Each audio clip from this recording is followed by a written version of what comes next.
Vamos iniciar a nossa mesa com o tema Internato e Cursinho, o problema da residência do país.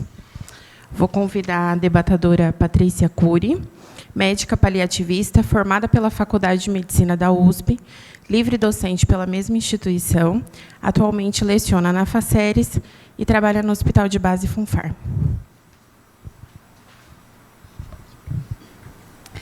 Obrigada, Vitória. A gente vai começar essa mesa com o primeiro palestrante, que é o Dr. Frederico Alonso Sabino de Freitas, que possui graduação em Medicina pela Universidade Federal do Triângulo Mineiro, concluiu residência médica em Cirurgia Geral na USP de Ribeirão, concluiu residência médica em Cirurgia Plástica na USP de Ribeirão também, mestrado em Cirurgia pela Universidade de São Paulo e doutorado em Cirurgia pela Universidade de São Paulo.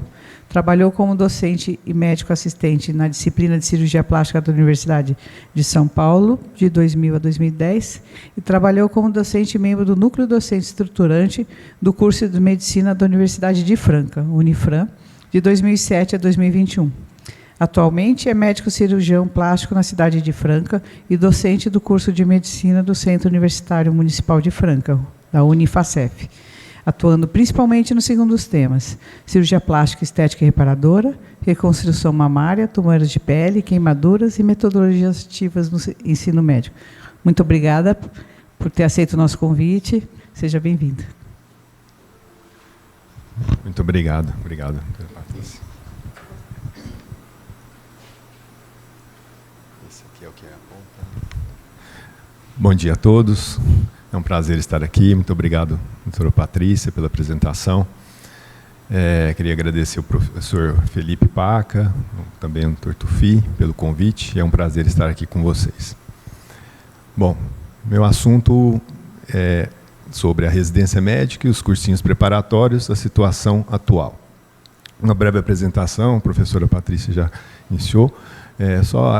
Com relação à experiência docente, eu tenho essa experiência de preceptoria com residentes, isso na USP de Ribeirão Preto, durante 10 anos, então tenho também essa questão da experiência docente. Bom, esse é um gráfico que eu extraí da última demografia médica de 2025, que mostra aí uma situação, não digo aí preocupante, mas uma curva ascendente, que nós triplicamos praticamente o número de médicos no Brasil, de 20 a 25 em 25 anos, mas a previsão por essa curva ascendente é que nós duplicaremos aí até 2035, mais 10 anos, o número de médicos. Uma situação assim preocupante que gera um aumento no número de vagas e um aumento na ociosidade dessas vagas também, possível ociosidade com o tempo.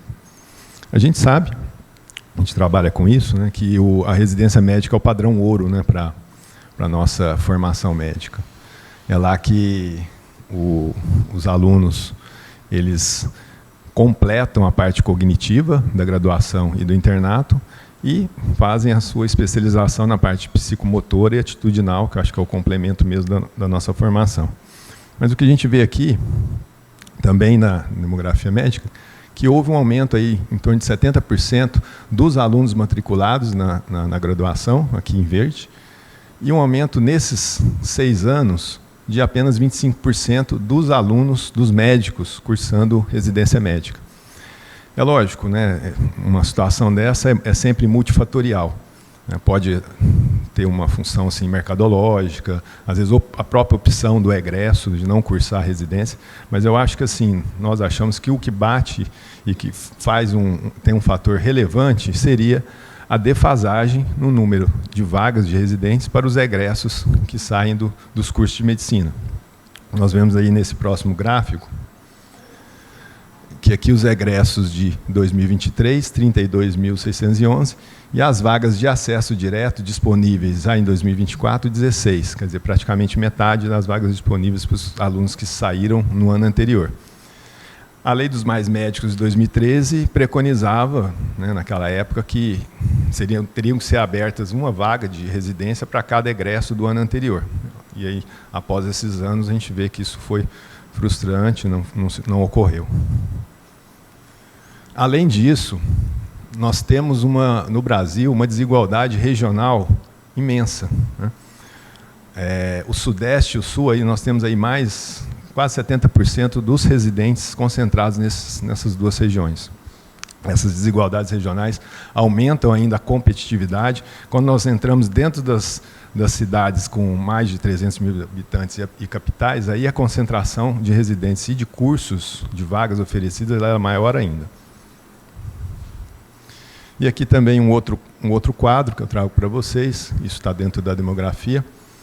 As nossas vagas autorizadas, né, de 2018 aqui já são vagas do primeiro ano de R1, tanto para vaga de acesso direto como para pré-requisito. Teve um aumento aí de 20% em 6 anos. E uma notícia assim, que seria boa é que a ociosidade, né, as vagas não ocupadas, diminuiu para 19%. Né? Esse número era muito alto em 2021. Eu acredito que logo após a pandemia, né, os alunos, às vezes, os egressos saíram e optaram, às vezes, por trabalhar, como tinha uma oferta maior de trabalho nessa época. Mas o que nós temos aqui é um decrescente, né, nas vagas não ocupadas.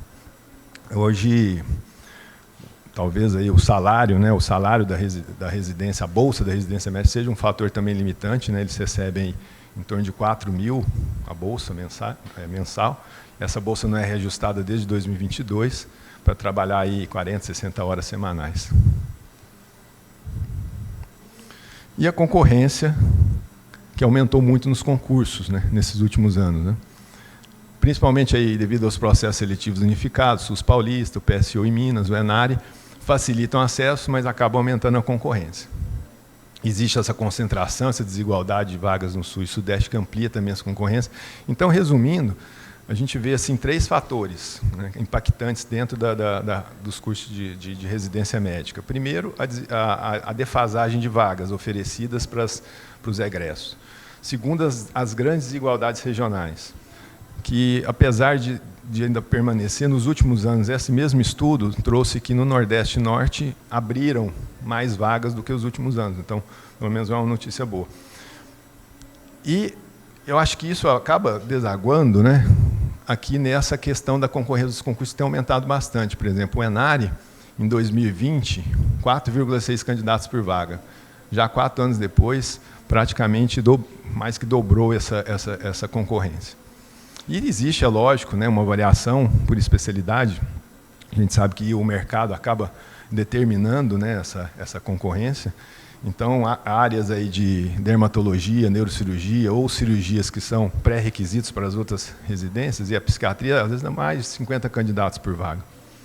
O Einstein, no ano passado, desse site aqui, é a fonte, o concurso de cirurgia geral da residência foi 125 candidatos por vaga. E também, né, a gente entra no problema dos cursinhos, né? Muitos candidatos, às vezes, saem, não fazem residência, vão para o mercado de trabalho e ficam se preparando aí 1 a 2 anos nos cursinhos preparatórios para o estudo, para prestar a prova de residência médica. Isso tem também aumentado a concorrência. Quando a gente fala de educação, né, principalmente a parte de médica aqui no Brasil, nos últimos anos nós tivemos uma consolidação desses grupos em aquisições e fusões. Então, aqui eu trago esse quadro que também é desse mesmo estudo. Aqui são os 7 maiores grupos que são listados também na Bolsa de Valores. E o que chama atenção é isso daqui. Ó. Eles detêm mais de 20% do número de vagas de medicina no Brasil inteiro. 7 grupos estão aí. Né? Esses grupos são poderosos.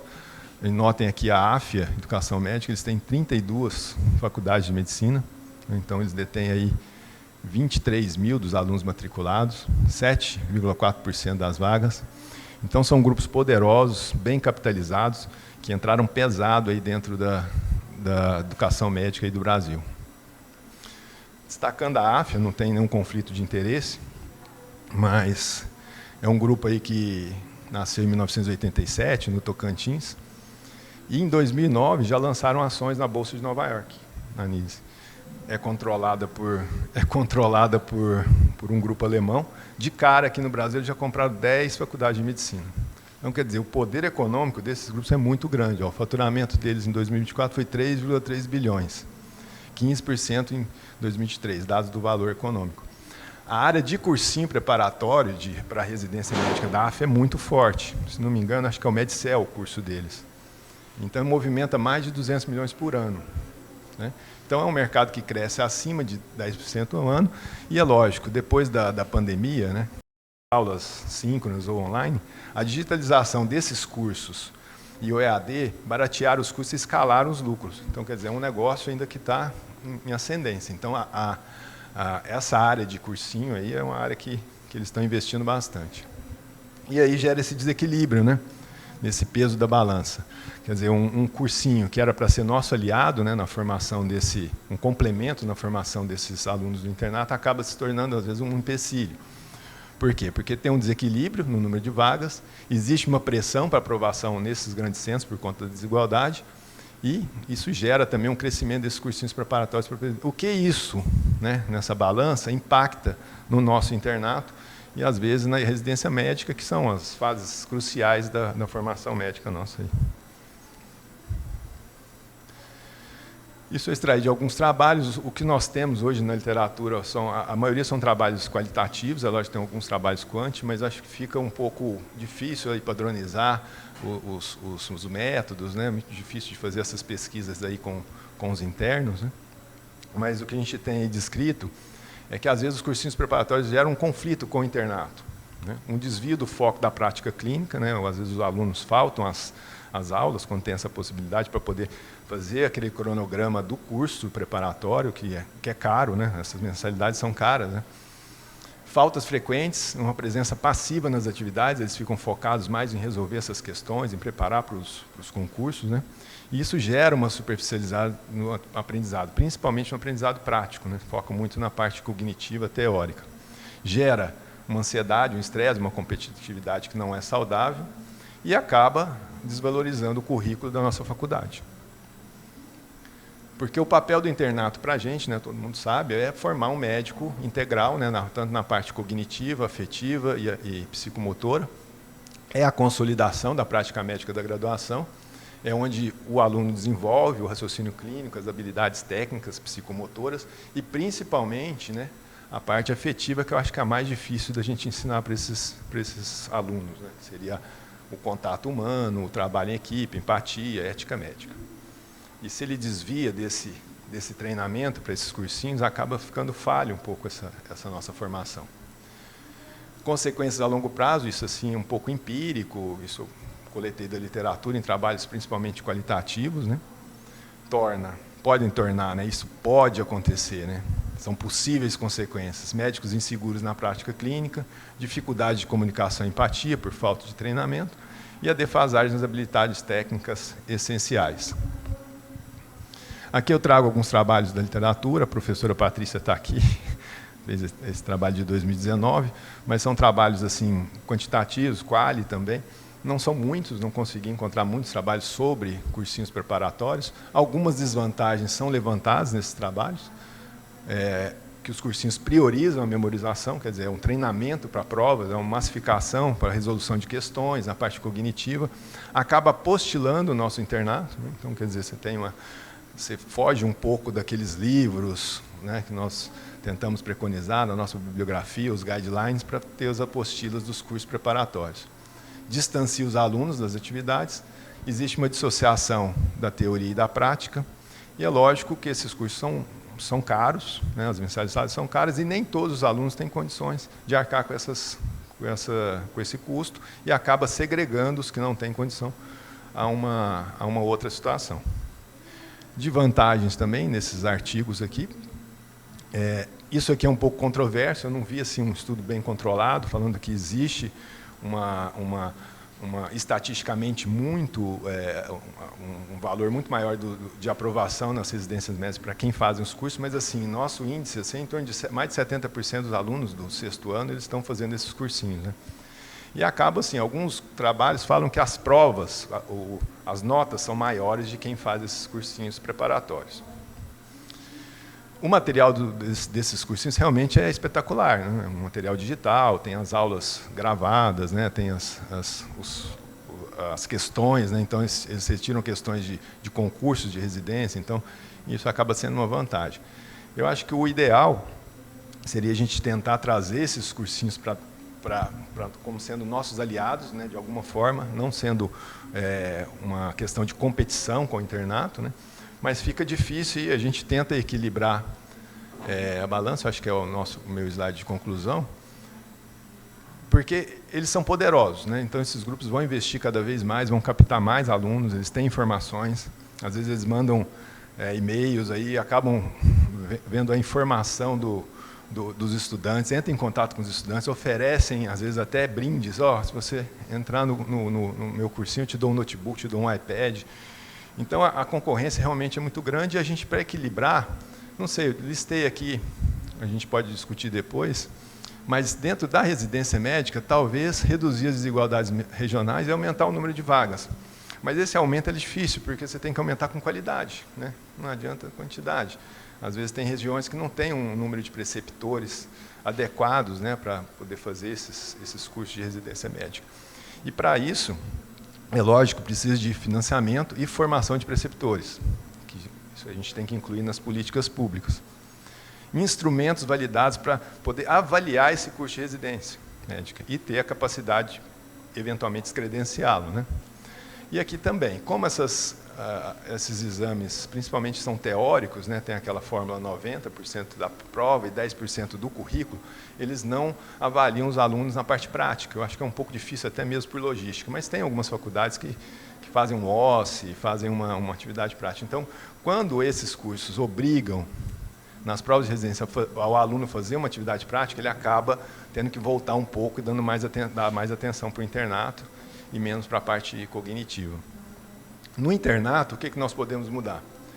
Tentar garantir um equilíbrio saudável, teoria e prática. A gente sabe que, pelo menos lá onde eu trabalho, é 80% prático, internato, e 20% teoria. E a teoria realmente, às vezes, acaba ficando um pouco falha, né?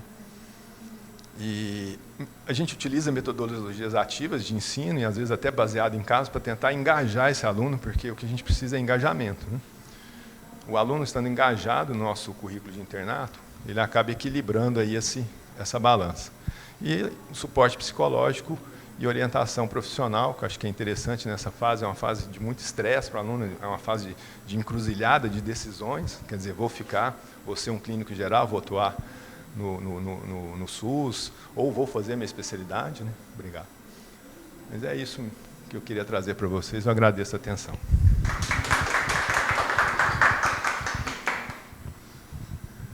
Vai conversar, todos nós. Agora eu queria chamar a segunda palestrante, a doutora Patrícia da Silva Fukuta. Ela possui graduação em Medicina pela Universidade Federal do Paraná e doutorado em Ciências pela Universidade Federal de São Paulo. Atualmente é professora de Medicina, Epidemiologia e Bioestatística do curso de Medicina aqui da FACERES. É orientadora do programa de pós-graduação em Psicologia e Saúde da FAMERP e professora da disciplina de Estatística do mesmo programa. Tem experiência na área de Medicina, Educação em Saúde, Epidemiologia, Bioestatística e Pesquisa Científica. Muito obrigada por ter aceito o convite. Seja bem-vinda.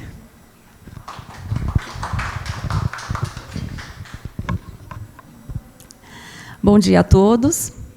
Inicialmente, eu agradeço a oportunidade de estar aqui, então agradeço a instituição, a Patrícia, que está aqui coordenando a nossa mesa, não é? Vitória, que nos ajudando, todos os presentes. E um prazer também estar conhecendo pessoalmente o professor Frederico aqui hoje. Então, uma honra estar aqui com vocês, muito obrigada. Vamos iniciar, então... Agora que a minha fala já foi bastante facilitada pelo professor Frederico, né, que já nos expôs aí várias questões desse dilema, desse conflito.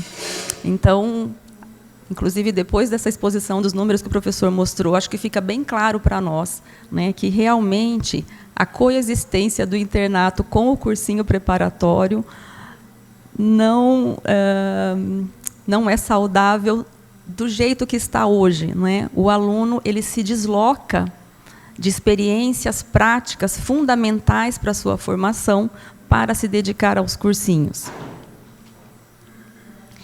O internato foi regulamentado mesmo somente em 1969, né, por essa resolução do Conselho Federal de Educação. E eu achei bastante curioso, quando eu estava pesquisando sobre isso, né, que já na resolução consta que o aluno vai escolher, né, tarefas específicas abrangidas pelo gênero de atividade que irá exercer logo após a formatura. Então, desde aquela época, a especialização precoce já era uma realidade. E é interessante que a gente vê isso mesmo, né? Os nossos internos, por exemplo, eu da gastro, então os alunos lá, mas quem vai fazer dermato estava pouco interessado pelo paciente da gastro. Mas veja, isso já é histórico até, na verdade, já era assim naquela época. E o Conselho Federal de Educação, né, também colocava ali mais algumas questões, que o internato, então, seria seguinte ao estudo das matérias básicas e profissionais, e caracterizado por treinamento em serviço e livre de cargas horárias disciplinares, então, livre de teoria, né? E que era preciso conciliar, então, as experiências do internato com a exigência das 4.500 horas prévias a esse estágio. Como era antes de 1969, não é? O internato era espontâneo, era informal. Cada aluno escolhia uma clínica, um hospital e fazia, se quisesse. Então, era assim que funcionava. E aí, algumas clínicas, sim, de excelência, né? Mas tínhamos um problema, né? Que esses serviços das especialidades e subespecialidades eram bastante escolhidos. Então, retoma aquilo que já está até, né, na resolução de 69, a especialização precoce. E muitos alunos já iam desde os primeiros anos do curso acompanhando essas áreas aí altamente específicas. Bom, então nós temos que o internato é este intermediário que integra as atividades curriculares precedentes a ele e a atuação profissional depois na sociedade. E para ainda aumentar, né, a complexidade desse sistema, mais uma engrenagem entra aqui, que é a residência médica. Bom, a residência, como o professor também, Frederico, já nos colocou, que é o padrão ouro para a formação de especialistas. Nos próximos slides eu vou colocar também alguns problemas, alguns desafios da residência, como o professor Frederico também já mostrou, mas não nos esquecendo, né, que jamais queremos não valorizar todo o primor que a residência médica trouxe para os nossos médicos. Né? Então, tanto que a ideia é que a residência fosse oportunizada para todos. Né? Esse é um trecho de um trabalho qualitativo, também, que consta no relatório da demografia médica agora brasileira de 2025, né? E essa demografia, ela nos mostra claramente a defasagem entre os egressos de medicina e as vagas de R1. Né?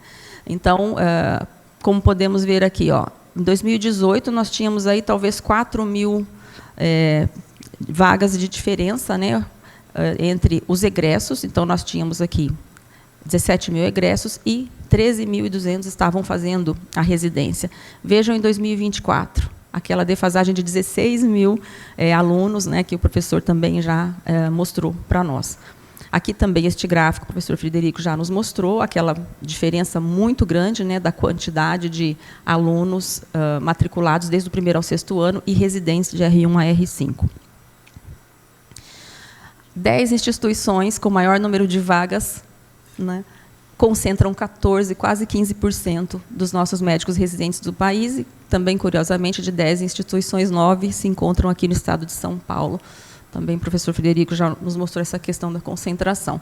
Bom, tudo isso mostra, né, que realmente esta lei de 2013, que previa a universalização das vagas de residência. Então, ela dizia, né, que os programas de residência médica ofertarão anualmente vagas equivalentes ao número de egressos. Realmente, nós ainda não conseguimos cumprir esta lei e, mais ainda, agravante é que isso é irremediável a curto prazo. Esse conflito, essa discrepância de vagas a curto prazo nós não vamos conseguir resolver. Mas não podemos desistir, né? Temos que tentar. Além dessa questão de vaga, então, outros desafios do processo seletivo da residência. O professor Frederico já nos colocou o modelo 90-10, né? Então, apenas 10% desse score da aprovação do aluno vai ser pelo currículo, talvez uma avaliação prática e pela entrevista, né? Tem as suas vantagens e também traz problemas. Não é? Esses 10%, então, essa avaliação de currículo, também conta com uma falta de uniformidade nacional na análise. Então, tem alguns estudos também qualitativos e que mostram uma grande discrepância, como que uma faculdade avalia um currículo e outra. Né? Iniciação científica conta ou não, publicação, monitoria. Então, não existe uma uniformização nesse sentido. Né? Temos também a questão das provas, possibilidade de conteúdos descolados da prática clínica, algumas perguntas de rodapé ou de doenças extremamente raras, enfim. Né? E possibilidade de provas com baixa validade e confiabilidade. Também temos as taxas de não ocupação de certas vagas de residência, que, felizmente, caiu aí de 26% para 19%, mas ainda é um problema. Né? E aí tudo isso leva, então, à ascensão desses cursinhos de residência, porque eles ofertam o que o aluno quer. Né? Eles ofertam a preparação para o formato da prova, a questão bastante teórica da nossa prova. E aí eu trouxe alguns dados daquele estudo, que também é qualitativo, né? Só para a gente entender um pouquinho do ponto de vista da percepção do próprio aluno de medicina. Então, vejam que trágico, né? Metade desses alunos responderam, né, que eles distribuem o tempo deles meio a meio, entre internato e cursinho. Chega a quase 40% no 6º ano a dedicação priorizada para o cursinho. E a dedicação priorizada para internato apenas em 4% do 6º ano ou 24% do 5º ano. Além disso, alguns alunos querem começar logo já até no 3º ano, ou 4º ano, como eles responderam. Né? Os alunos que estavam no 1º ano, então, responderam aqui, ó, alguns, não, já quero começar no 3º ano ou no 4º ano, estudar para a prova de residência. Né? E a maioria, logicamente, ó, que 5º ano. Né? Então, realmente um problema. Né? Com relação ao investimento, que é alto, né? Aqui uma parcela até, ó, mais de 15 mil serão aplicados, aí, aliás, investidos, né, neste último ano para o cursinho preparatório. E aí eles citam desvantagens e desvantagens. Então, entre as maiores vantagens citadas por eles, realmente a qualidade das aulas teóricas, né, e o material. E das desvantagens, vejam, né, a dissociação teórica da prática clínica. Então, foi bastante citada aqui pelos alunos. O que fazer? Então, pedimos aos alunos, deem sugestões, o que vocês acham que deveria ser feito para resolver este conflito. Né? E aí nós observamos aqui, melhorar, então, as aulas durante a graduação, né? Uma abordagem de conteúdo teórico no internato. A gente vê que isso já nem era preconizado de 69, né, que era para ser livre de cargas disciplinares, mas esse é um pedido recorrente aí dos alunos, a gente tem visto. Né? E colocar exames práticos também nos processos seletivos para residência médica. Essas foram sugestões desses alunos. Né? Bom, frente a tantos problemas, né, algumas soluções nós podemos pensar. Né? Então, no que tange a graduação e internato, incentivar políticas educacionais para valorizar a integralidade da formação, e não a superespecialização, né, durante aí a graduação. Investimento financeiro, então, professores, preceptores de excelência, com qualidade. Né, e repensar esse formato do internato.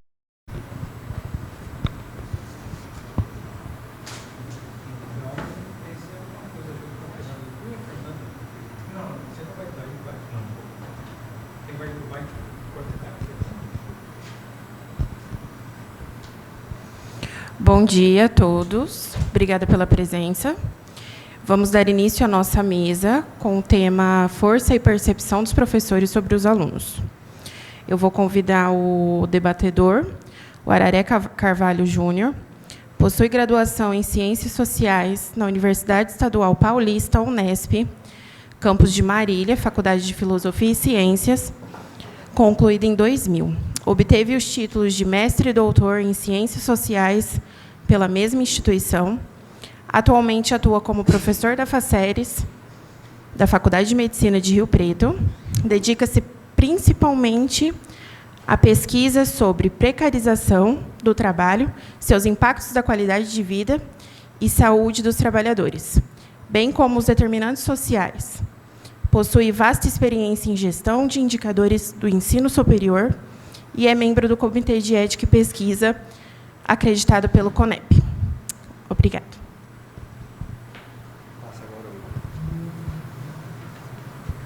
Bom dia, pessoal. Eu acho que um dos dois estão aqui já. Está aqui. Bom dia, pessoal. Quero agradecer, então, a participação mais uma vez de vocês no nosso 4º congresso. Lembrar que a gente tem que falar sempre no microfone que está sendo gravado, né? Depois a gente tem a proposta de transcrever e fazer um livro a partir das falas que houverem aqui, se houver a concordância de vocês, é claro.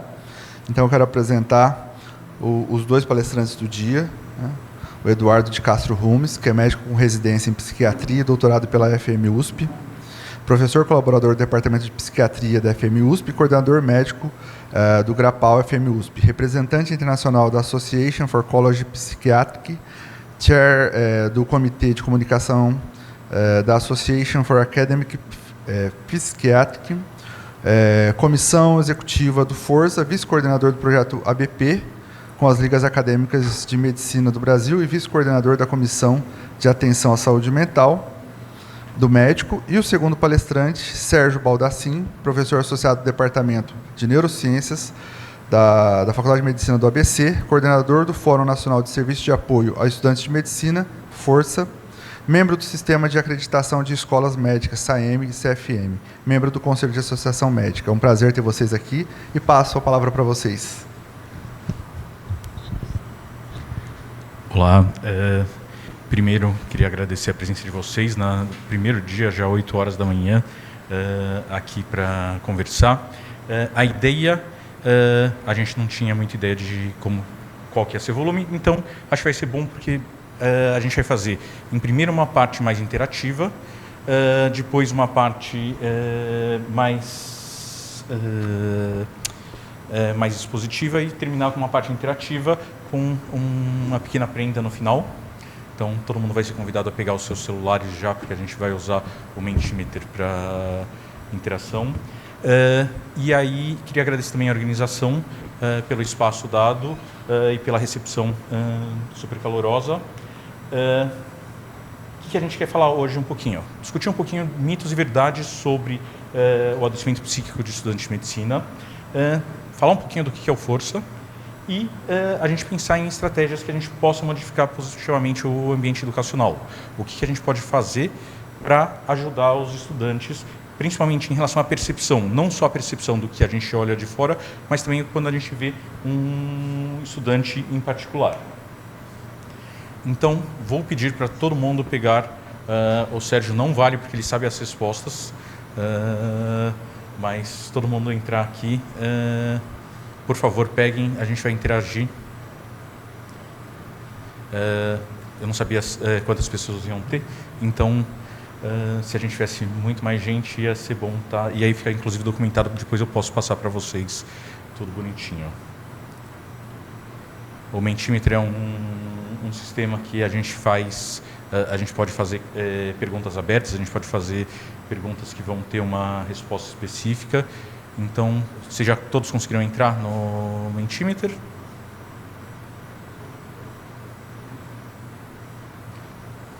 Então, vou entrar aqui rapidinho. A vantagem é que eu sei como, então... Tá, you're all set. Uma desvantagem dele é que ele é em inglês, então algumas pessoas têm um pouco de dificuldade, mas tem uma flechinha verde, you're all set, e aí eu vou andar, qualquer coisa, em qualquer momento é só entrar em mente.com e colocar o código que vai estar sempre lá em cima nos slides. Opa! Vai estar sempre lá em cima nos slides, e agora aqui está aqui. Então, para a gente localizar um pouquinho, qual que é a formação de cada um de vocês, se vocês puderem colocar, e se for dentro da medicina, qual que é a especialidade. Então a gente entra.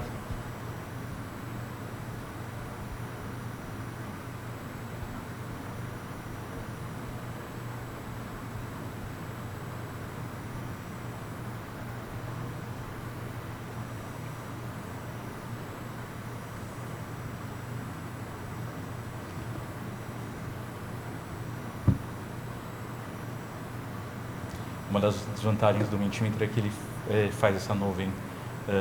Se é psiquiatria ou psiquiatra, ele não sabe a diferença, mas...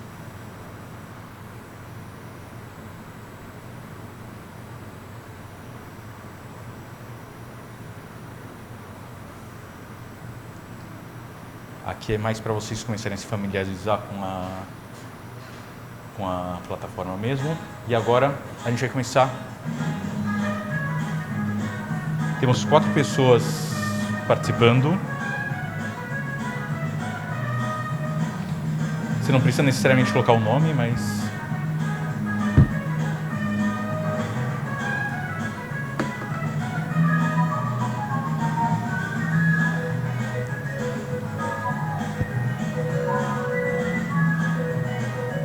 Mais 3 segundinhos só para a gente colocar.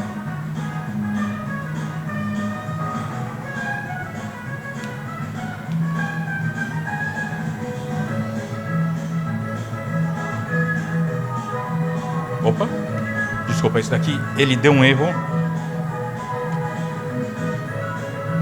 Quanto mais rápido responde, maior é o ponto. Deixa eu baixar o volume. Quando foi criado o primeiro sistema de suporte em saúde mental? Eu só vou baixar um pouquinho o volume porque ele está muito alto.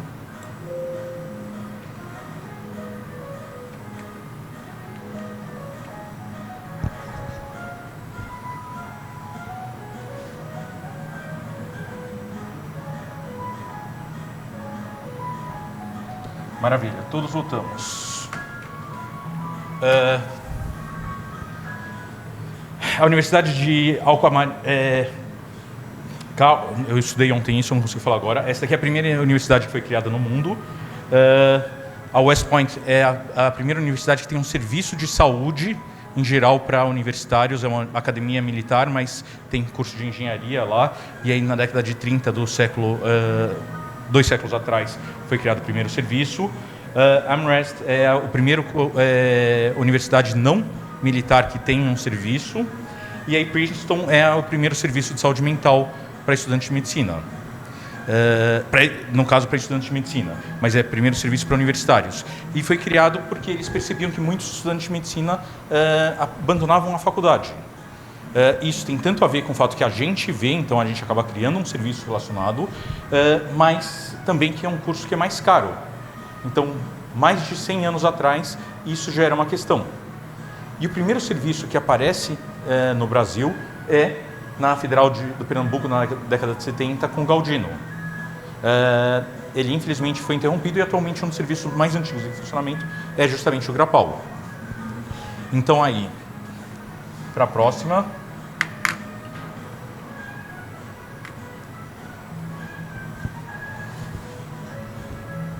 Alguém saiu?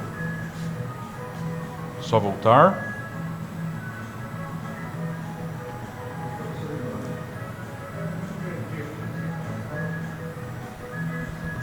Ajuda o senhor.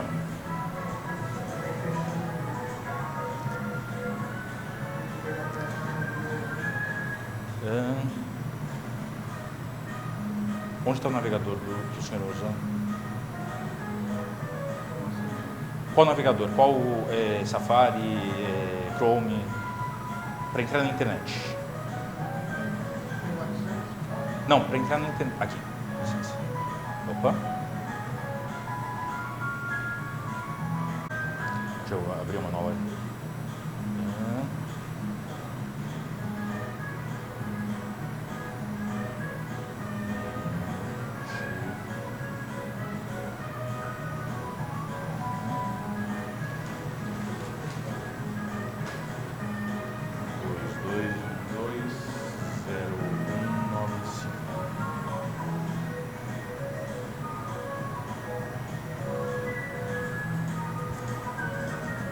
Maravilha.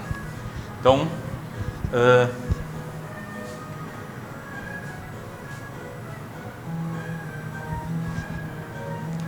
qual dos abaixos não é um potencial negativo do adoecimento dos alunos? Então, o adoecimento psíquico dos alunos tem um conjunto de impactos. Ele aumenta o risco de abandonar o que não impacta. Então, aumenta o risco de abandonar o curso, prejuízo de aprendizado, comorbidades, atrapalhar o desempenho na prova de residência, mortes de alunos ou pacientes, ou nenhum dos anteriores, e todos os anteriores estão associados a um pior risco para os alunos.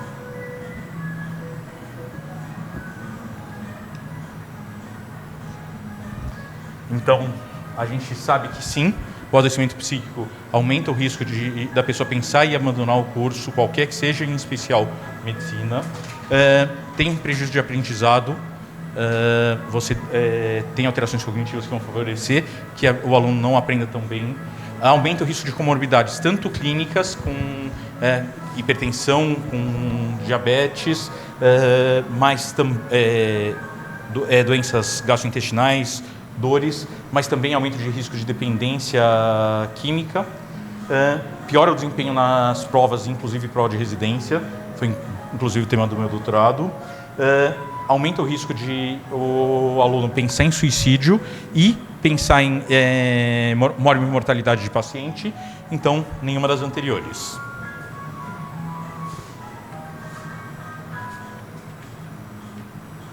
Mais uma pergunta?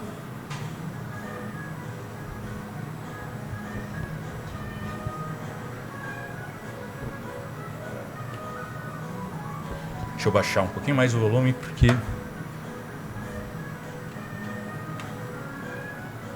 essas coisas...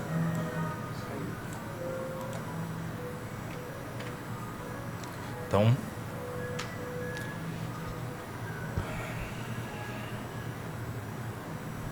Qual a prevalência de depressão dos estudantes de medicina, segundo a literatura?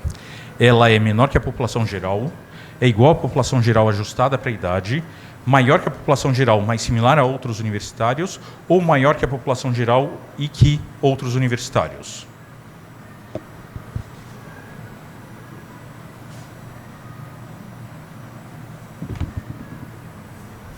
Então, o que a gente sabe?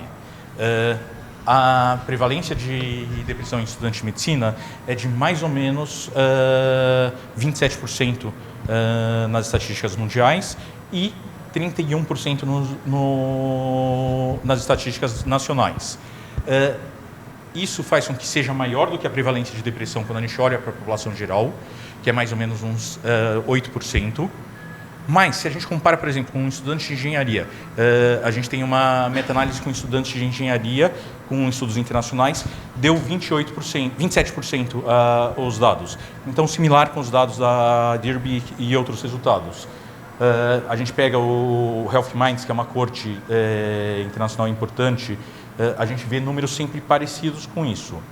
Mas, de novo, estudantes de medicina são estudantes que estão mais próximos de quem faz a pesquisa e são estudantes mundialmente que têm um custo maior para a realização. Então, a gente acaba falando mais sobre os nossos alunos.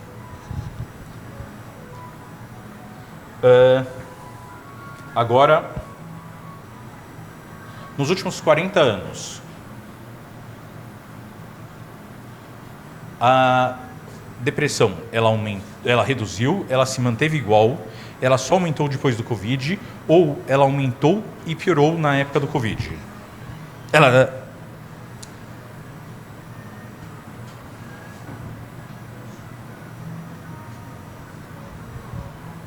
Então, o que a gente observa, tem alguns estudos de meta-análise que fizeram uma comparação ao longo dos anos, principalmente depois da década de 80. E o que acaba acontecendo é que a gente vê que não tem um aumento até 2019, e aí os estudos são conduzidos durante a pandemia, mostram um aumento de prevalência de depressão. Então, o estresse que foi a pandemia do Covid está associado sim a um aumento de prevalência, mas quando a gente usa desde a década de 80, por quê? Porque da década de 80 para cá a gente mantém questionários parecidos que dá para a gente comparar o que a gente está avaliando ou não. A gente vê que tem uma estabilidade. E aí, esse daqui não vai contar pontos. Então, em relação a 28 anos atrás. 28 anos atrás eu escolhi porque foi quando eu entrei na faculdade. A gente morre mais do que de suicídio, a gente fala mais, notifica-se mais de suicídio ou a gente fala mais sobre suicídio?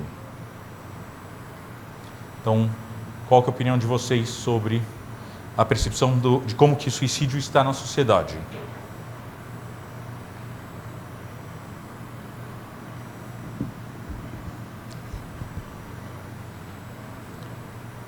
Três pessoas, 4 pessoas. Então, aparentemente, em estudantes de medicina não tem uma mudança tão significativa em relação ao número de mortes por suicídio. Até a gente tem cada vez mais, tanto no Brasil como fora, uma proliferação de serviços de suporte de saúde para estudantes de medicina. Isso aqui é muito importante, por quê? Porque na hora que a gente gera serviços de suporte, na hora que a gente cria conscientização, a gente ajuda que as pessoas busquem ajuda. A gente tem cada vez mais moléculas e alternativas que vão dar um suporte adequado para os estudantes e para os não estudantes. Então, em estudantes de medicina, a tendência é que isso esteja se mantendo ou reduzindo, mas a gente notifica muito mais suicídio, a gente não tem mais a preocupação de que se a gente notificar sobre suicídio, a pessoa vai ter um prejuízo no acesso a seguro de saúde ou outros benefícios, e a gente cada vez mais fala sobre suicídio. Tanto que, procurando na internet, eu achei a notícia mais recente, que era... Vamos lá. Eu acabei tirando. Eu acertei mais, nossa. Tinha uma notícia que era de 2014 de um estudante no interior, que apareceu no G1. A gente teve uma notificação em 2017 sobre o cluster de tentativas de suicídio na faculdade. Acabei tirando esse porque ele estava muito poluído nessa versão final. A gente teve uma notificação sobre o cluster de tentativas de suicídio na faculdade, mas esse cluster de tentativas de suicídio, a gente não teve nenhum êxito suicida. Na verdade, a gente tem um dado que eu considero meio assustador, que é, desde que foi criado o Grapal, a gente tem uma média de um suicídio a cada 8 anos, sendo que o último suicídio de um estudante que estava regularmente matriculado na faculdade foi em 2013. Isso significa que tem 12 anos, e aí eu fico com medo que a qualquer momento a gente vai ter alguém com um êxito suicida, e eu gostaria muito que isso não acontecesse, mas estatisticamente a gente sabe que isso vai acontecer mais cedo ou mais tarde. Mas mesmo um a cada 8 anos, para o número de estudantes que a gente tem na faculdade, é muito menor do que para a população comparada para a população geral. Então, sim, a gente criar um serviço, a gente ter um serviço disponível, tem um impacto muito positivo na evolução dos quadros.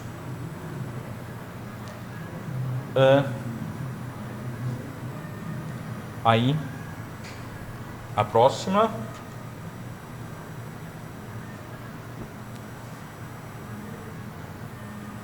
O que significa força?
Fórum Nacional de Serviços de Apoio ao Estudante de Medicina, ou Fórum de Serviços de Apoio ao Estudante de Medicina. Não é não fraco, não é fórum, não é interrogação, nem é algo que seja em outra língua. É uma expressão, não é anacronismo, é uma sigla que o Sérgio criou tem mais do que 15 anos, que é para organizar o serviço de suporte para os estudantes. A gente tem um conjunto de medidas que já vai falar, ou o Sérgio vai falar, mas tem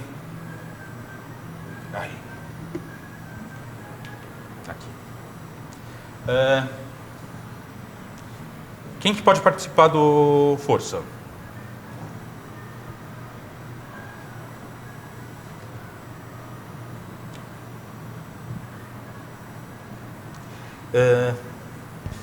Dirigentes de instituições, políticos ou familiares de estudantes de medicina?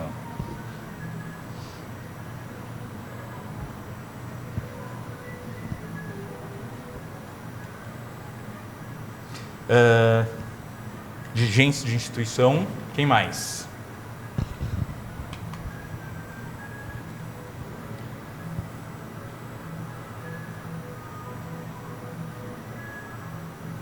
Uma coisa que eu não gosto é que ele demora para liberar.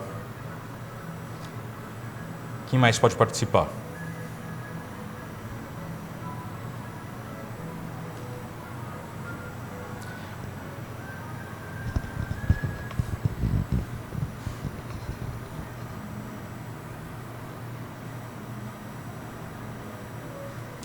Apesar dele ser direcionado para falar de saúde mental de estudantes e residentes, a ideia é que ele é principalmente voltado para docentes participarem.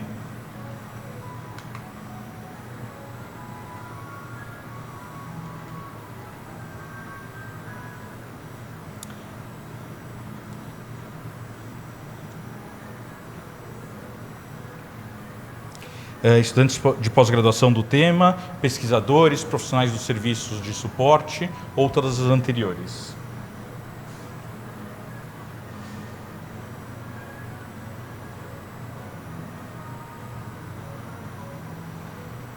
E a ideia é que estudantes de pós-graduação que estejam fazendo mestrado, doutorado, pesquisadores e profissionais de serviços possam participar.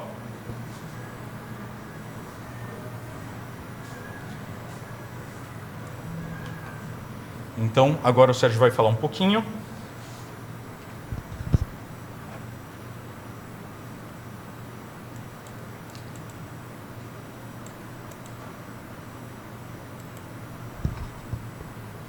Obrigado. Esse é a direita aqui. Dá para apagar essa da frente? Acho que fica melhor. Bom, pessoal, bom dia, eu sou o Sérgio. Eu vou falar rapidamente para vocês o que a gente entende que é importante saber como professor.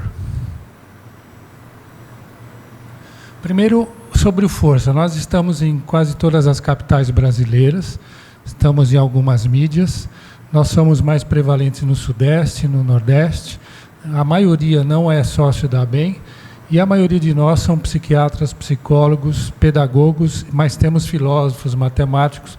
Como vocês puderam ver, são pessoas que cuidam de estudantes ou se interessam em pesquisar nessa área. A gente participa de vários eventos na AMB, fizemos recentemente participação do projeto Rever da Diretriz Curricular Nacional, temos algumas publicações, essa é a mais recente, é um manual feito com alunos, para deixar em república de fácil acesso, fácil linguagem, mas já temos 2 livros. E esse aqui é talvez o nosso grande momento que a gente fez, a Carta de Marília. É um paper bastante utilizado pelos pesquisadores, a gente já tem aí uns 300 participando. Eles falam quais são os papéis, tanto dos alunos como da instituição, em relação aos cuidados pessoais, especialmente de saúde mental, que devem ser observados. Bom, do que a gente está falando aqui hoje? Nós estamos falando de um grupo de uma faixa de idade de jovens que tem como principais causas de morte coisas que decorrem do seu comportamento, da sua testagem, dos seus limites, das suas impulsividades. Então, você tem aí, quando se fala de homem, mais homicídios, a gente tem acidentes de trânsito, por exemplo, e tem o suicídio. Em geral, na maior parte do mundo, eles estão terceira causa de morte desses estudantes. Isso é o comum da faixa de idade que a gente está recebendo na universidade. Mas se a gente aprofundar um pouquinho o nosso foco, nós estamos falando de estudantes da saúde, estudantes que precisam de resiliência, de garra, e uma parte deles não tem essa garra que a gente precisa que eles tenham. Se eles tiverem algum problema, então, essa garra, essa resiliência, ela cai até 3 vezes mais do que normal. Então, isso não pode ser considerado um problema deles, isso é um problema nosso como professores. Tem aqui um exemplo de uma aula recente no COBEM, onde o professor mostra a imagem de que alguns acreditam que a aluna quer nem parafuso, né? Quanto mais você apertar, melhor ele fica. Isso é uma coisa que a gente ainda vê por aí. E, especialmente na nossa área, nós estamos falando de estudantes de medicina. Então, universitário, Universidade da Saúde, universitário que faz medicina, que é um curso muito difícil, ele não tem atalho, ele dura muito tempo, ele é muito focado para cada paciente que a gente atende, ele exige um conhecimento que se duplica a cada 60 dias. Existe muita discussão se o curso está muito longo, se o curso está muito curto, não existe um consenso. A gente tem a necessidade de atrair as melhores cabeças, as melhores personalidades, e isso tudo tem sido uma dificuldade, ainda mais com 500 escolas chegando aí no mercado, e um exame de ordem que a gente não sabe como é que ele vai se constituir. Então, no geral, é um curso que exige muito dos nossos alunos. Bom, Sérgio, mas medicina é desgastante, mas não são todos assim? Na verdade, é uma combinação diabólica aí de uma pessoa que, com todas essas características, ele entra para se tornar o que a gente chama de ser tanatolítico. Isso é uma expressão do século passado que fala do sujeito que mata a morte. A gente entra na medicina entendendo que a gente vai aprender a matar a morte, a matar a doença. E isso vai bloqueando a gente nesse contato com a morte, com a doença. Por defesa, a gente vai se tornando um pouco mais fechado, mais duro, e isso acaba enfraquecendo nossa capacidade de perceber nosso próprio sofrimento.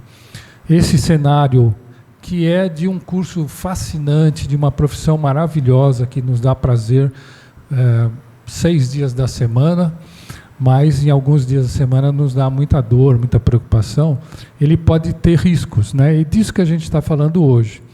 Então, as atividades que ensinem a cuidar desses riscos é o que a gente está falando aqui hoje, que tem que ser parte do professor. Isso aqui é uma pesquisa que a gente fez com um questionário de mecanismo de enfrentamento de estresse. Aqui a gente pode ver que, ao longo do curso básico, intermediário e de internato, essas estratégias elas vão mudando. Então, por exemplo, se um aluno ele tem pouca capacidade pouca necessidade de fugir dos problemas ou de buscar alívio, no final do curso ele está precisando buscar alívio, e isso pode induzir, por exemplo, ele usar mais substância ou procurar ajuda. No caso, como o Eduardo frisou, quando a gente tem esse projeto de um serviço de apoio fácil, de porta aberta, que recebe rapidamente esse estudante, eu consigo modificar esse direcionamento dessas estratégias de enfrentamento. Então, sim, respondendo à pergunta, é uma preocupação mundial a saúde dos estudantes de medicina. Vários números na Europa, no Oriente, nos Estados Unidos, no Brasil, na África, mostram que existe, sim, uma prevalência de transtornos mentais. Tem um artigo recente falando, inclusive, na China, de automutilação. A gente nem usa mais esse termo, mas foi assim que colocou, superior aí nos Estados Unidos. E transtornos menores, como burnout. Isso está em todos os países, em qualquer cultura.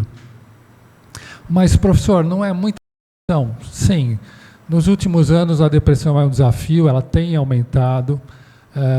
E, de certa forma, só de entrar na medicina você já tem uma chance maior de deprimir, por conta de tudo isso que a gente falou até agora. E a gente parece muito com atletas olímpicos. Esse é um artigo de um colega da faculdade, o Maurício Castaldelli Maia, que ele mostra da importância da Simone Biles para a nossa projeção e nosso cuidado com estudantes de medicina, que, de certa maneira, parecem com atletas. Eles, cada 2 meses, eles têm o seu conhecimento dobrado, eles têm que se adaptar, muitas vezes, a uma personalidade que não faz parte dele, tem que ter um jogo de cintura, uma resiliência, uma adaptação muito grande ao longo de muitos anos da sua vida. E esses atletas têm ajudado muito a gente a percepção da saúde mental como uma coisa que faz parte do nosso dia a dia. Não só a Simone Biles, mas no Brasil, Rebeca Andrade, Bruno Fratas, tem vários atletas aí que estão admitindo procurar ajuda, assim como nós na medicina. Além da depressão, a gente tem uma ansiedade muito alta, uma prevalência. Se em cada 6 britânicos um tem diagnóstico de ansiedade, na medicina 1 em cada 3 tem um diagnóstico de ansiedade. Então essa é uma realidade mundial, 1 em cada 8 pessoas no mundo tem um transtorno mental. Esse aqui é o Global Burden of Diseases, quando a gente fala de incapacitação, né, de disabilities, essa faixa aqui cresce de depressão, de ansiedade. São transtornos não comunicáveis que não matam. Então isso gera um pouco de preconceito da gente que lida com causas de morte. Então, todos esses 70 anos, vamos dizer, de publicações robustas sobre saúde e estudantes de medicina, a maioria fala que ela é pior do que a população geral. Uma vez ou outra a gente encontra um estudo que fala o contrário, mas ele não se mantém por muito tempo. É lógico que fazer palestras é legal, mas quem vem é quem está interessado, e geralmente não faz muita diferença. Então, a presença desses serviços lá, personalizados, fazendo parte de um programa, são muito mais interessantes. Mas, de qualquer maneira, ao longo da nossa vida como médicos, como estudantes, a gente aprende a represar as coisas como Brumadinho, e busca mecanismos de enfrentamento de estresse que não são muito maduros, não são muito conscientes e acabam nos prejudicando ao longo do tempo, como negar o problema, racionalizar, fazer esporte de risco, usar amor negro e usar álcool. Isso faz parte do nosso dia a dia. Então, esse é um trabalho da UFMG, do professor Humberto Corrêa, que mostra em 100 anos o suicídio de médicos e médicas. Eles continuam sendo maior que a população. Nós temos uma feminilização da medicina. Esse é um trabalho da MB recente e anualmente ele é publicado. As mulheres já são maioria se você cortar por 30 anos. E tem um fator aí, que a mulher ela tem 2 vezes mais chance de deprimir e de ter quadros ansiosos do que a população em geral. Já há uns 7 anos a Organização Mundial de Saúde tem a preocupação de que será que essas mulheres médicas vão ter algum ponto cego para cuidar desses estudantes. Voltando para a instituição, a gente tem se deparado com o que nós chamamos de currículo nulo, ou seja, algo que a instituição, a disciplina, o departamento ou o professor não acha importante ensinar, mas que nós sabemos que é muito importante. E isso inclui o autocuidado do aluno e o estímulo do autocuidado pela instituição. Nós usamos na nossa instituição o conceito do Big Four, os 4 grandes, que é a alimentação saudável. Isso já tem estudos e tabelas que mostram a diferença disso na saúde. 120 minutos por semana de atividade física, não precisa ser numa academia, mas ela já reduz o risco de morte 5 vezes, morte cardiovascular. Algum mecanismo de enfrentamento de estresse, pode ser a própria atividade física e o dormir bem. Esses 4 são um desafio. A gente faz pesquisas com residentes no Brasil, eles têm apenas 2 desses 4. Frequentemente, os alunos do 6º ano que a gente atende, eles têm também uma baixo número desses fatores positivos. A esperança é que a nossa diretriz curricular nacional ela cuide disso. Em 2001, a penúltima diretriz curricular, ela falava um pouco mais de saúde, e agora isso voltou em 2025. Existe uma discussão grande ainda sobre a publicação definitiva dessa diretriz, mas ela trouxe 2 aspectos aqui, tanto no perfil do médico, onde ele deve se cuidar da própria saúde física e mental, é um dever dele, como também é um dever da organização do curso promover esse autocuidado. Aí depende do olhar do professor. Será que ele está pronto para olhar esse aluno da geração Z, dos millennials, com a perspectiva de educador, ou ele tem dificuldade de ver isso. Ou, ainda, o outro extremo, são dois extremos do professor. Um que tem preconceito com essas gerações novas e o outro que leva para casa o aluno, trata como se fosse um bebê frágil que precisa de muitos cuidados. Então, na verdade, nós temos novos desafios com as gerações mais novas e com o vestibular praticamente pago hoje. Ninguém tem o vestibular que nós fazíamos na nossa época. Quem tem dinheiro para pagar aquela faculdade de 20 mil reais não faz mais vestibular. Então, são duas coisas que têm preocupado a gente. Mas existe um fator também interessante, além dos serviços estarem aí contribuindo, essa é uma geração que privilegia muito a saúde mental, às vezes até exageradamente, nos desafiando aí para formas de ensinar. De qualquer forma, quando existe um apoio do professor, você tem uma melhora importante de saúde mental e você tem uma melhora na satisfação e no aprendizado. Então, a saúde do professor também está em jogo. Professores que têm doenças crônicas ou que estão desatualizados, eles geram mais dificuldade de ensino e mais estresse entre estudantes. Então, o outro lado que muitas vezes não é cuidado é a saúde do professor, né? Aqui, então, um resumo. Eu estou usando um slide da professora Rosa Malena, que no seu curso de EPAS, onde a gente lembra aqui qual que é o caminho natural, né, da formação dos nossos alunos.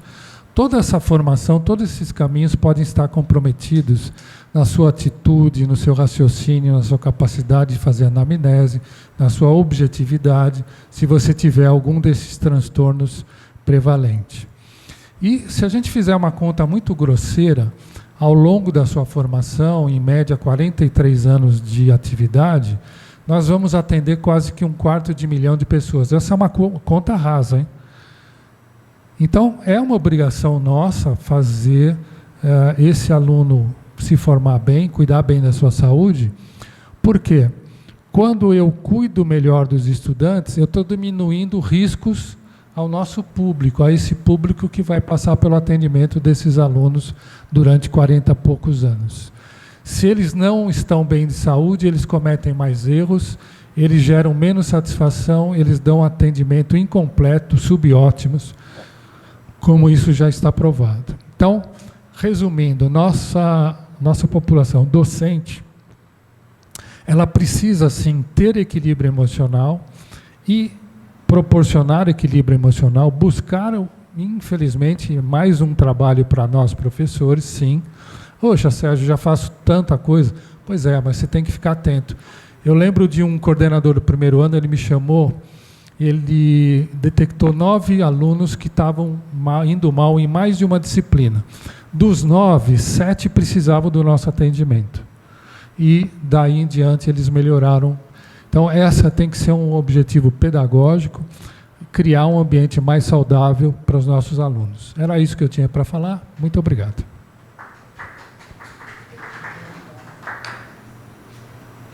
Rapidinho ao Mentimeter. Só um último pedaço que é... Porque a gente está falando de atitudes, de percepção, só que... Não, pode ficar. Eu fiz os slides branco e preto justamente para facilitar o contraste. Só entrar de novo no Mentimeter.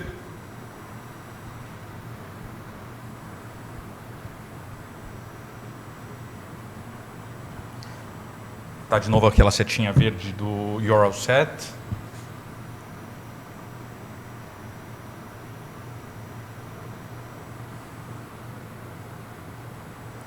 Então,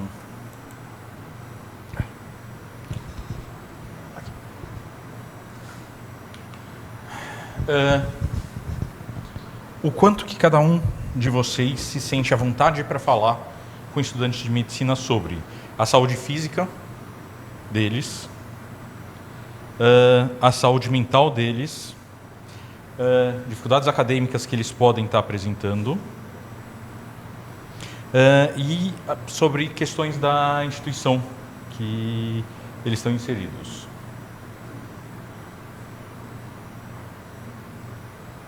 Então já tivemos aqui 4 votos, e aí, de maneira geral, a gente vê. A gente tem uma facilidade muito maior para falar sobre... isso aqui é o que a gente vê, que bate com literatura. A gente acaba falando muito mais sobre dificuldades acadêmicas. Depois a gente fala sobre saúde física, porque é um lugar comum, a gente se sente mais tranquilo. Aspectos da instituição de ensino e, normalmente, a gente tem uma dificuldade muito maior para falar justamente sobre como que está a saúde mental. A gente tem uma percepção muito maior que isso é um tabu, que é algo que a gente vai estar invadindo a pessoa e que não cabe tanto a gente falar. E quando que a gente tem que ficar preocupado com a saúde mental de um estudante de medicina? Quando ele tem uma mudança no padrão de notas, como o Sérgio... Na verdade, o Sérgio falou de reprovação, mas uma mudança de padrão de notas. Quando o paciente chega, por exemplo, intoxicado em aula, ou se fica sabendo de diversos episódios de intoxicação, alterações de sono, introspecção, distanciamento, passa a apresentar um descuido, uma alteração do humor, não que o aluno tenha um humor que a gente não gosta, mas é de estar mais triste, mais irritado, mais ansioso, começa a falar de morte, fala de abandonar o curso, abandonar uma iniciação científica e alterações de sono. Desculpa, a alteração de sono já estava lá, é a alteração de apetite o último que era para estar. No fundo, eu coloquei o slide assim, mas todos eles são fatores que a gente tem que ficar de olho. E aí, independente se ele é um aluno, se ele é um colega de trabalho, esses daqui são os fatores de preocupação que a gente tem que ter, que a pessoa pode estar apresentando uma alteração comportamental secundária a um adoecimento psíquico. Então, é importante a gente prestar atenção na pessoa que está do nosso lado para pensar, e aí, o que a gente pode fazer? Mas, se vocês tivessem que falar, se tivessem uma situação dessas, como que vocês iriam abordar o estudante?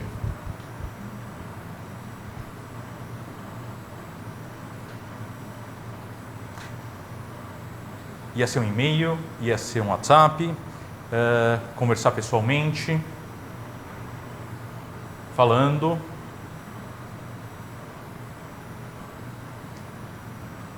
O ideal,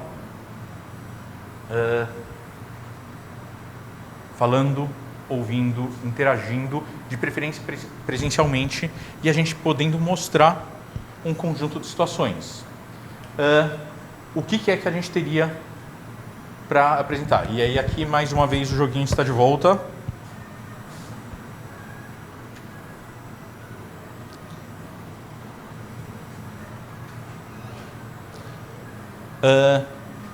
O que é para, antes da gente ter a conversa, quais informações a gente tem que ter que são menos importantes?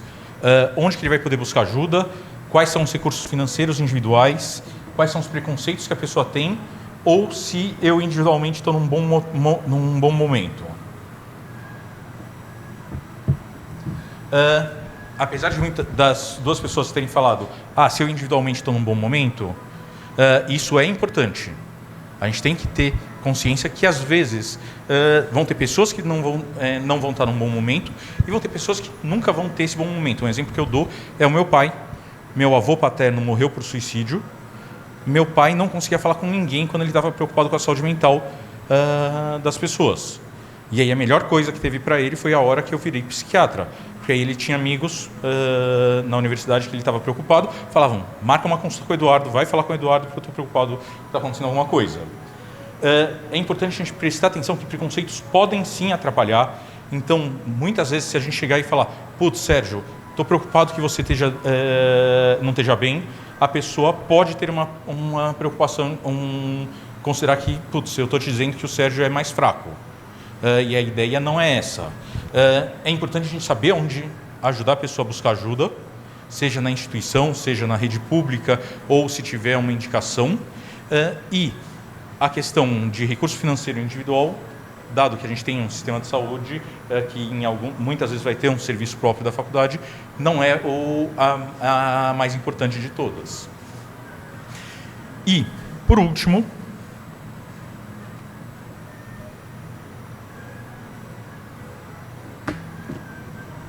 desses cuidados, qual não cabe na abordagem inicial? Se preocupar sobre o sigilo médico, se implicar no processo da busca de ajuda, falar sobre elementos que observou e se preocupou, buscar um espaço privativo ou considerar a importância de ter um acompanhamento depois.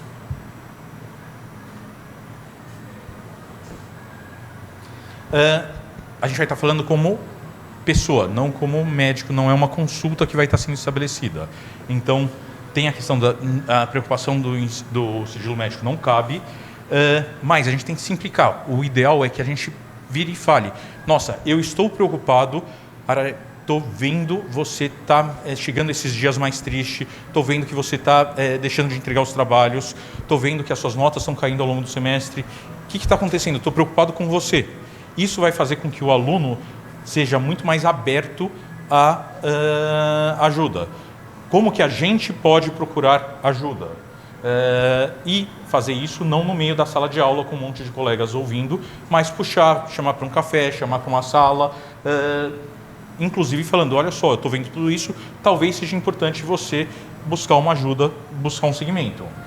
Então, vamos marcar uma consulta no serviço que a gente tem, vamos marcar uma consulta na referência que a gente tem para ter um suporte. Eu fiquei em primeiro, mas eu não vou ganhar o chocolate. Então, a Vitória, por favor, ganhou o chocolate.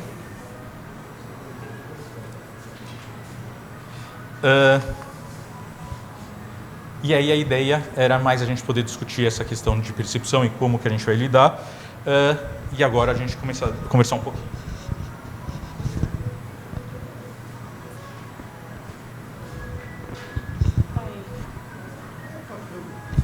É melhor vir aqui para gravar, né? Primeiro eu quero agradecer a fala dos dois professores. Você sabe que é uma coisa engraçada, né? Eu ia estar em outra mesa e de última hora remanejamos. E eu falei para a Vitória, né? Porque é 15 minutos para cada um. Eu falei, deixa eles falarem, que a gente está em poucos mesmo, a gente bate um papo sobre isso. E é um assunto que eu gosto muito. Como no meu doutorado, eu estudei os determinantes sociais de saúde e adoecimento. A gente estudava muitos psiquiatras, principalmente os franceses, né, sobre o discurso gerencialista e o adoecimento, né, como esse discurso de proatividade, resiliência, fazer mais com menos, trabalha enquanto eles dormem, estuda enquanto eles passeiam, né, como esse discurso e essa promessa de que se você fizesse tudo isso, você teria sucesso, como isso adoeceu uma geração toda. E quando eu cheguei na medicina, há uns 15 anos atrás, eu percebi muito isso dentro, né, a concorrência entre os alunos. E olha que a gente não tinha esse cenário tão concorrido como a gente tem hoje, né? E na época eu dava aula de ética e bioética, e eu tinha lá no tópico início e finitude da vida, eu falava sobre suicídio, né? Tinha uma aula específica sobre o suicídio. E aí teve a morte do aluno da UNAERP, que eu acho que, né, foi um dos últimos que a gente teve notícia. E aí a coordenação na época falou para mim, olha, vamos tirar essa aula, né? Eu falei, poxa, mas é médico que eu estou formando, eu não posso falar sobre isso, né? Ah, é melhor não, porque eu tinha lá, eu mostrava para eles o questionário de ideação suicida, né? Para saber quais são os... Né? E aí a coordenação veio falar comigo, olha, acho melhor não tirar. Eu falei, olha, mas é um tema tabu, mas é o curso de medicina, então a gente não pode... Né? Mas no final das contas, fui convencido a tirar. Na verdade, eu deixei um ano aberto, não era obrigatória a aula, né? Quem tivesse algum gatilho, alguma coisa assim, sentindo mal, não precisava participar. Tem até um documentário muito bonitinho da AMB Morumbi, que eles fizeram já sobre o suicídio, eu até usava ele. Mas, no fim das contas, acabei tirando, porque é isso, né? Essa coisa que sempre permeava. Olha, não vamos falar do tema, porque se não falar, parece que ele some, né? O Pelé me parece que falou uma vez isso sobre racismo, né? Não vamos falar sobre ele. Já tentei fazer isso com meus boletos, não deram certo. E aí eu fiquei com duas questões que eu vou passar para vocês, e eu deixei a gente caminhar bastante, porque nós estamos em poucos, e depois a gente pode abrir também para os outros, se quiserem perguntar. Se vocês fazem essa medição dessa ideação suicida ou não, porque em números realmente é baixo, como você apontou, mas se há esse acompanhamento dessa ideação suicida. Uma outra é sobre o uso de fármacos, né, que vem aumentando muito na medicina, principalmente dos tipo Venvance da vida, os alunos, né, alguns não conseguem mais fazer prova ou estudar sem esses medicamentos, vocês também já se atentaram a isso, né? E eu coloquei um monte de questão aqui, mas não vou fazer todas, depois a gente conversa no café.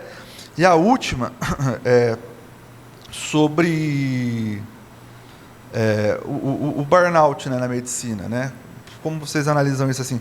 Porque eu acho que a medicina, quando a gente analisa o burnout ele tem um momento ali que a pessoa ela não vê mais solução para o problema, ela desanima de tudo. Na medicina ainda a gente tem a perspectiva futura, né? Olha, eu vou passando por tudo isso aqui, por essa provação, por esse inferno, mas quando eu sair daqui eu vou me tornar médico, vou ter uma vida melhor, uma vida mais feliz. E aí eles têm agora, né, uma enxurrada de avaliação, o ENAMED anual, né, fazem médio curso desde o 4º ano, tem o ENARE que está dentro do ENAMED e a assombração dessa prova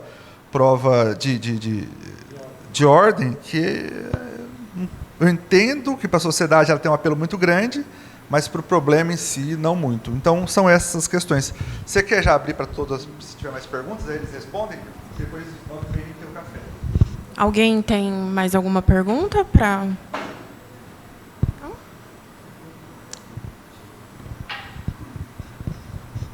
Bom, meu nome é Ivan.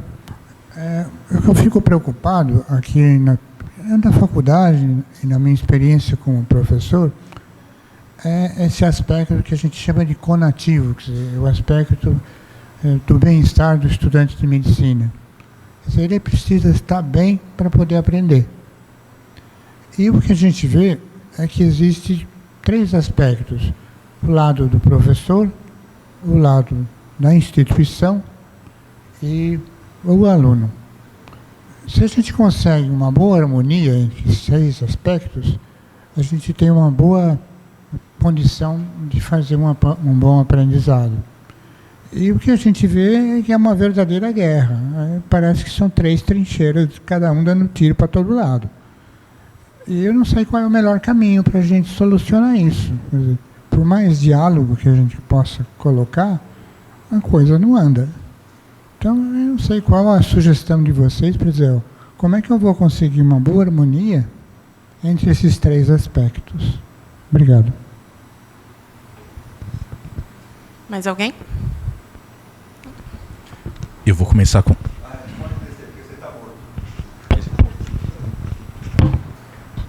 Eu vou me permitir começar com as fáceis e deixar as difíceis para o Sérgio. Suicídio em estudante de medicina, pensamento de morte em estudante de medicina não é baixo. No último ano, as meta-análises falam de 12% dos estudantes de medicina pensam em suicídio. No ano anterior a você fazer a pergunta, que é maior do que a prevalência de depressão na população geral. E é mais do que em outros cursos. Mais que isso, a gente é ensinado de maneira mais clara ou menos clara sobre como morrer por suicídio. Eu lembro de uma aula que eu tive no 2º semestre, no laboratório de anatomia. O cadáver que a gente estava acompanhando naquele semestre tinha um projétil alojado no osso parietal, no temporal, desculpa. Agora, tinha um projétil de pequeno calibre que não tinha conseguido entrar, não foi por isso que ele faleceu. E aí o monitor de anatomia virou para a gente e falou: então, esse não é o melhor jeito de morrer por suicídio. O melhor jeito de morrer por suicídio, se você for dar um tiro, é colocando a arma... Cara, não dá. A gente tem em momentos que a gente vai ter discussões, por exemplo, o uso de tal medicação é o maior o maior mecanismo de suicídio no Reino Unido e nos Estados Unidos. Então, tem aprendizados diretos, inadequados, e tem aprendizados indiretos que a gente acaba aprendendo. Então, esse é um dos maiores problemas, junto com a gente tem acesso. A gente vai no hospital e é muito fácil fazer um desvio, então a pessoa poder virar e falar: vou fazer alguma coisa para morrer por suicídio. Então, é uma população que a gente tem que, sim, tomar muito cuidado, e que, sim, quando a gente vê alguém que está sob risco, é importante lidar. De maneira geral, a gente não faz, fora de estudos, um screening regular de estudantes como está a saúde mental dele. Então, fica mais difícil a gente avaliar, mas quando tem acompanhamento, é essencial para o bom segmento psiquiátrico que você faça uma avaliação do risco de suicídio momento a momento. Tá? E Sim, a gente tem visto uma epidemia de uso de drogas para estímulo. Isso é um problema muito sério.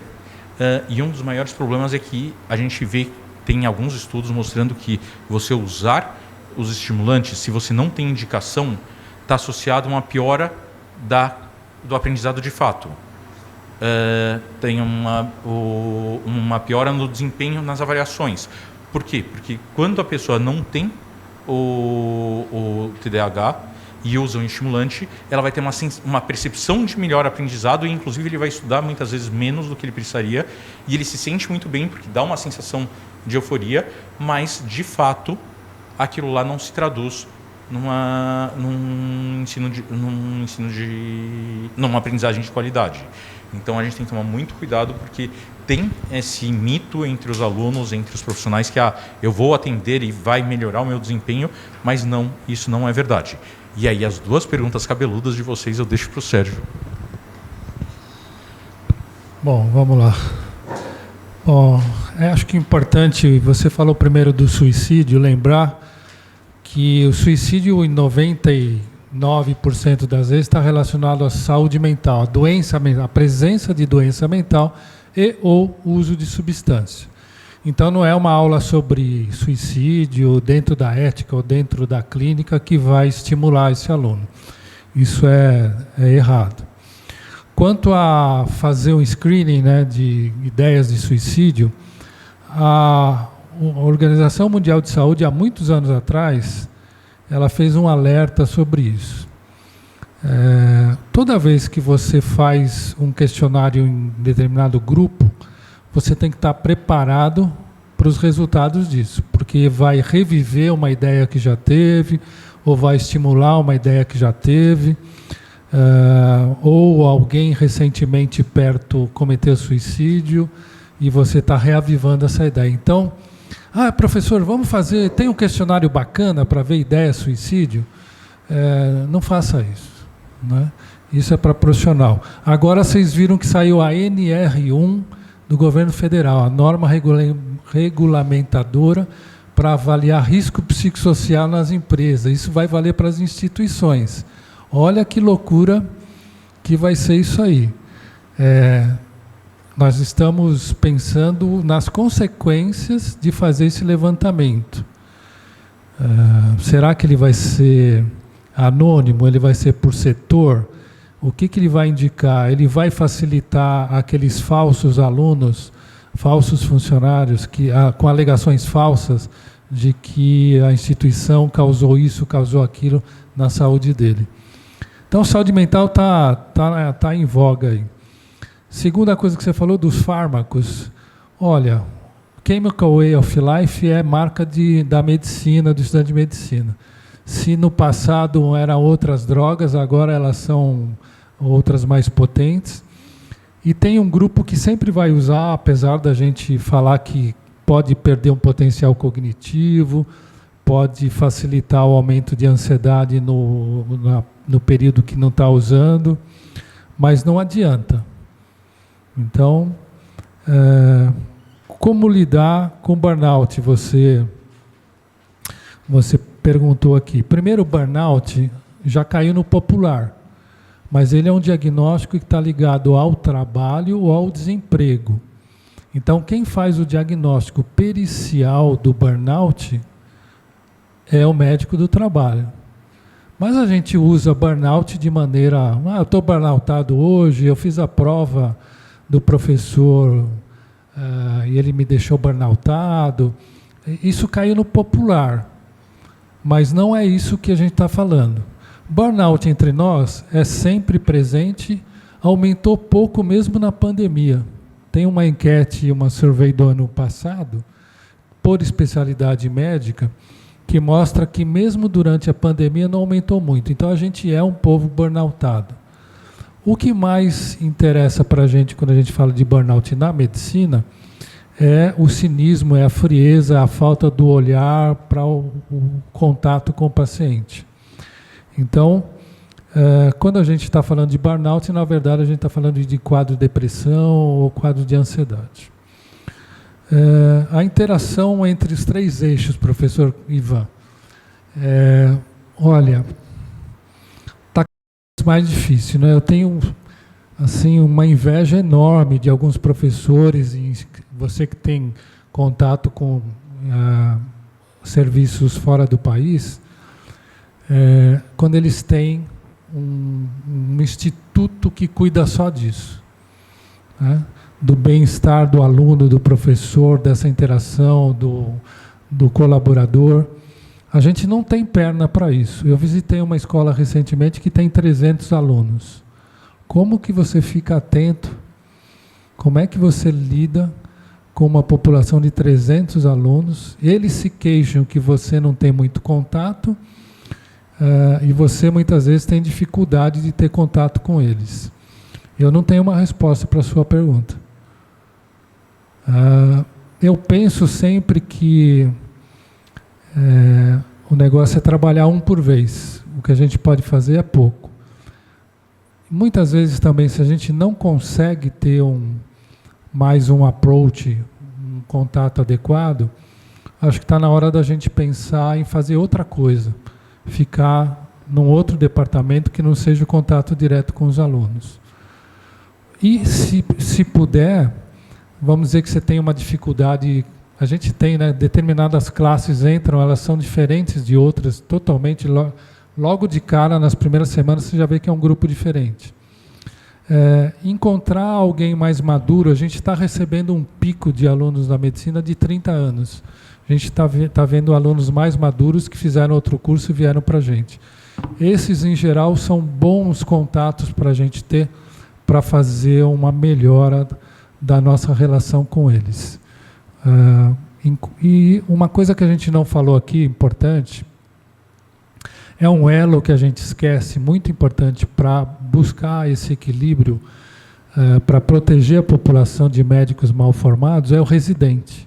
O residente está num péssimo momento da vida dele, principalmente no primeiro ou segundo ano, de muito estresse, e ele estraga tudo que a gente ensinou para o nosso aluno, ele acaba podendo estragar com uma atitude não adequada. Você falou de farmacologia, não é raro a gente ver um estudante, mesmo na nossa área, que a gente ensinou direitinho como tratar um quadro ansioso, chega o residente e fala, dá uma maracujina aí, uma passiflora e manda embora, porque essa paciente fala muito. Estraga tudo. Então, se a gente está pensando em equilíbrio, em saúde, o residente é um ponto importante também para a gente focar. Eu esqueci alguma coisa, Daniel? Não, eu acho que é isso. Eu vou falar aqui, não está saindo aqui para a gente, mas lá na gravação tá, né? Só 2 perguntas, porque a gente já vai ter 10 minutinhos só, que eu fiquei em dúvida. Nós temos aqui um sistema de atendimento. O aluno, quando chega, ele passa pelo NAEP, que é o Núcleo de Apoio Psicopedagógico, né? Onde ele é atendido, triado por psicólogas. Primeiro, para ver se tem algum laudo, para ter alguma diferença na prova.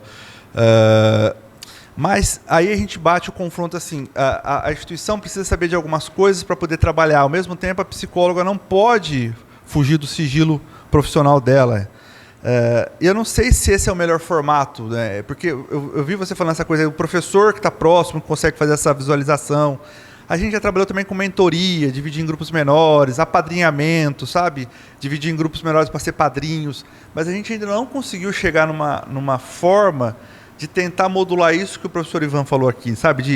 De conectar esses entes aqui. A gente está pelejando. A última é isso, né? A gente tem 5 psicólogas, os alunos marcam consulta com elas, mas eu não sei se é o serviço. Aí me parece que é um serviço de psicólogo que ele poderia fazer fora também. Então, como funciona, como é voluntário, quem trabalha, como é feita essa triagem? E a outra coisa, eu lembrei de um artigo também sobre insensibilização ética. Você estava falando justamente desse endurecimento que o aluno de medicina tem que criar, essa coraça que ele vai criando para poder também não se sensibilizar com tudo, porque é muito difícil realmente a prática do médico. E ele vai criando uma insensibilidade ética como forma de proteção, muitas vezes, com a dificuldade do curso, depois com o trabalho. Então a pergunta, na verdade, é só essa primeira, sobre como é o formato do Força, né? Como vocês trabalham, porque a gente está em busca aqui ainda.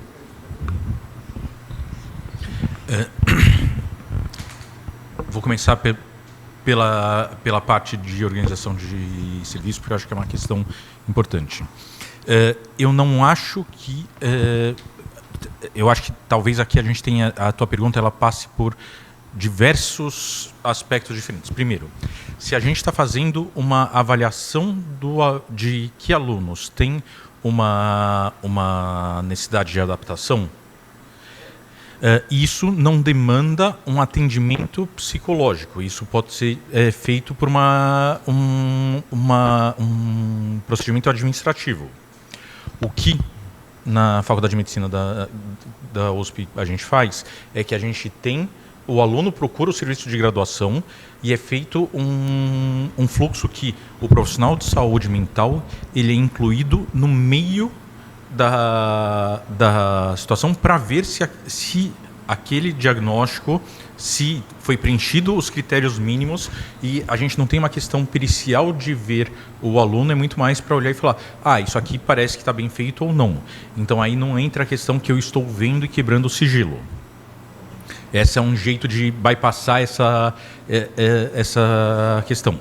Uma outra questão que tem na hora que você está falando, e aí eu não sei como é que é o serviço, mas eu vou bater numa tecla que o Sérgio bate muito, eu bato muito, e algumas associações que eu participo batem muito. Um serviço de saúde mental para estudantes que não tem psiquiatra, é que nem a gente discutir, olha só, a gente vai ter um serviço para ver quem tem deficiência visual sem oftalmologista. É um problema. Não que os psicólogos não vão ter uma possibilidade, mas o código de ética deles diz que eles não podem fazer diagnóstico. O código de ética nosso diz que eles não podem fazer diagnóstico. O ato médico diz que eles não podem fazer diagnóstico. Então tem um problema aí na organização do serviço. Então tem que ter um psiquiatra junto na equipe mínima. A equipe mínima, idealmente, vai ter o psiquiatra no meio. E aí isso é uma questão importante para poder pensar. A outra... então, assim, acho que do fluxo dos alunos é principalmente isso. Você tinha feito uma outra pergunta que... Sobre essa coisa na fala dele.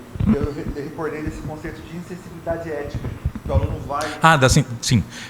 Mas uma questão que eu acho que passa pela sensibilidade ética e que passa um pouquinho sobre o que o Sérgio tinha falado, o quanto que burnout, a gente tem uma coisa que é diferente do que adoecimentos médicos.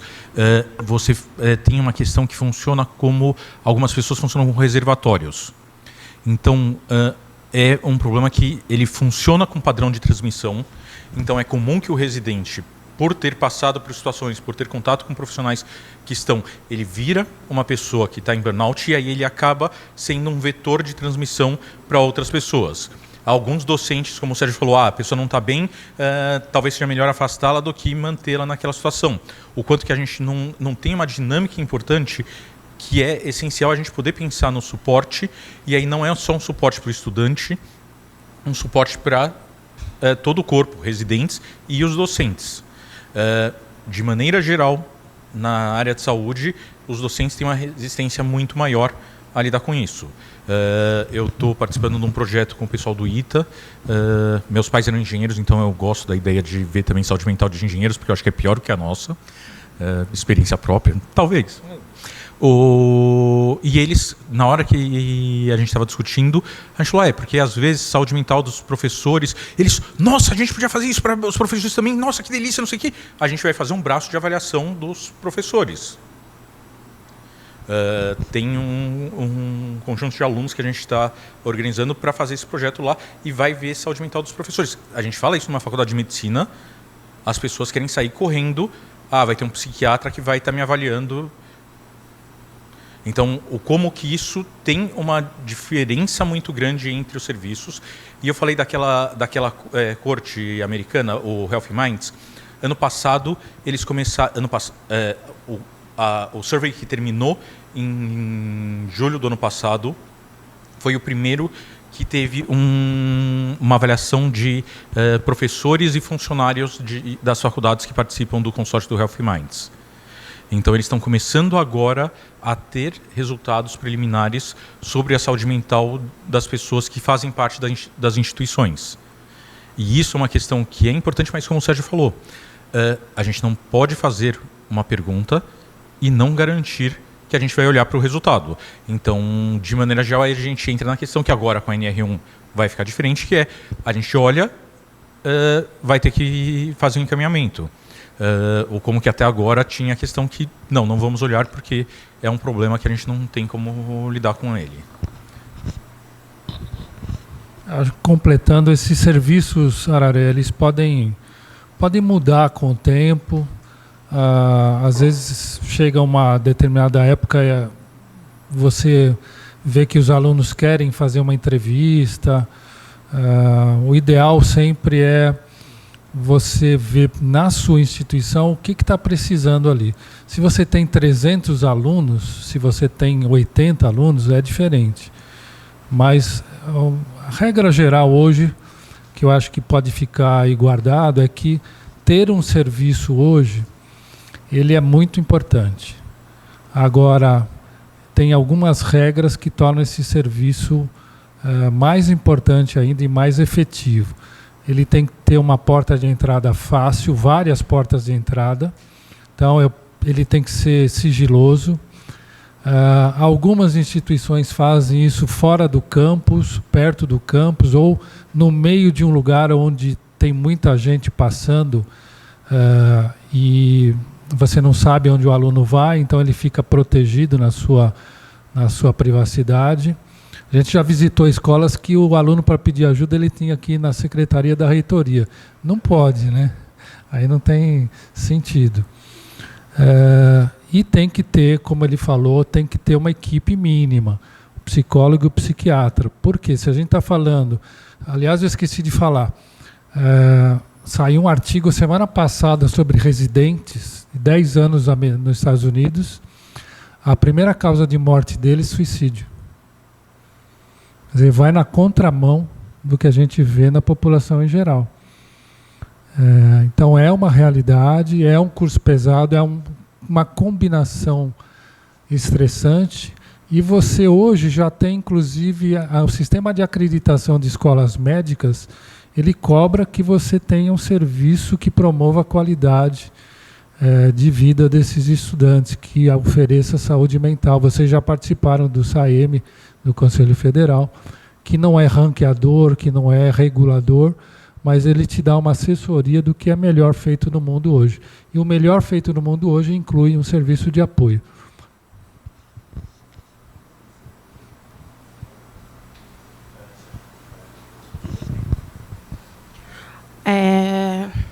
Vai ter?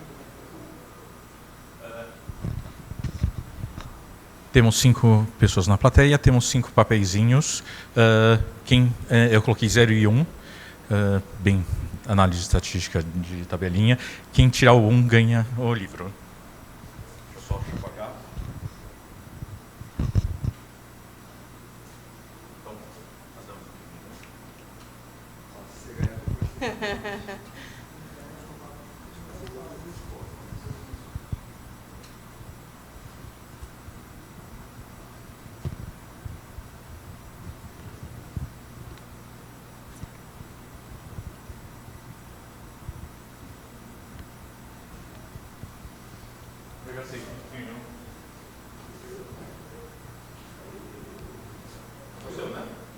Tá lá.